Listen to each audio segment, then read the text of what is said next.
So doing this makes the golf swing so much easier, and that is having the hands go in a takeaway, but the club head going out. Now that just promotes an extremely good travel of the club shaft up to the top of the golf swing and really promotes a nice shallow movement in the downswing, creates a brilliant structure of shot, good control of path.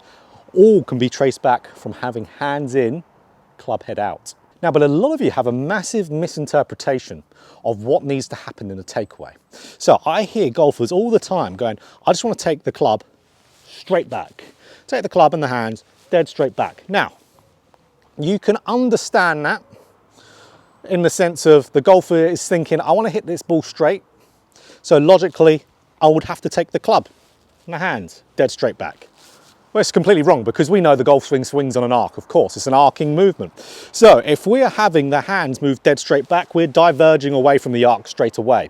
So for a lot of golfers, let's say if they have this type of visual here where the club head still remains around the line of the hands, but hands go outwards. If they travel dead straight back, guys, that's them moving out technically in relationship to the arc.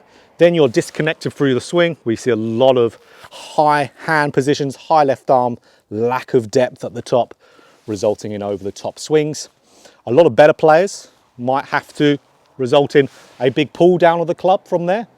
Can result in huge problems if the hand path vertically drops. So you can see not much good can happen naturally from there. So having those hands travel dead straight back could also result in that early forearm rotation we see with that club traveling on the inside, very horizontal shaft. You can see a big over the top swing happen from that, big slice shots.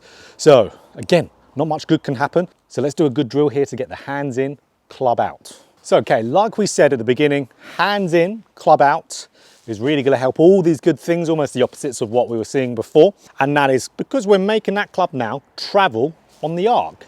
If we want straight golf shots, or straight-ish golf shots, you know, relatively small curve, we have to be following the arc as well as we can. So the hands going in, of course, the club's not gonna go in as well. It's a big misconception again. That will happen if the forearms overly rotate. But if those hands are going in and staying nice and passive with the forearms, the club is going to travel out. That club is now traveling on the arc perfectly. The hands have to move on a mirrored version of that arc. So that's where we're going to get the good club travel, good natural shallowing move. So let's get into the drill. So all we need is a tee, and we put the tee in the end of the grip there. Now this is a very exaggerated drill because like if you've watched a lot of my videos, you know you have to exaggerate to be able to make a change. So how we do this, now we've got that tee in there, we want to feel like the tee is almost brushing the trail leg there on the way back. So almost brushing that trail leg. So having that tee really feel like that is going to really force that club almost overly on the outside of the hands, because you can see from the front on, it's almost like I'm dragging the club back to some extent, trying to get that tee to touch my right leg.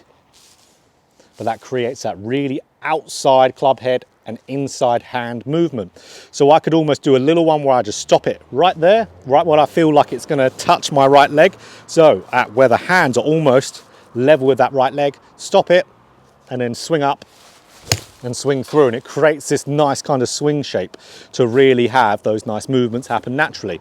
So feeling like that tee is gonna brush that right leg, stopping it there, swinging up, swinging through. There we go. If we're someone who massively struggles with that dead straight back, maybe conceptually, or maybe as a fault forearm roller, this is an absolute awesome drill for you to do. Brush that leg, stop it, and then go up and through, and you can see that nice structure of that swing. And good thing is with this type of drill, you can bring that onto the golf course in your pre-shot routine extremely easily. In between the shots, same feel, just like you're doing with that drill, and swing through, and then we get into our shot. We might have a few kind of like Justin Thomas style waggles, and then we'll go and hit a shot, just trying to implement it as best as we can. Now we'll go hit one. There we go. So we are exaggerating it, making it look a tiny bit crazy, of course, but then that's going to really help us develop a good movement with that takeaway to encourage us to swing well, not encourage us to swing poorly. So if you enjoyed this video, click that like button. If you want more golf instruction just like this, hit the subscribe button, hit the bell button too to be notified every time I put out a video. So doing this massively, guys, makes the golf swing so much easier.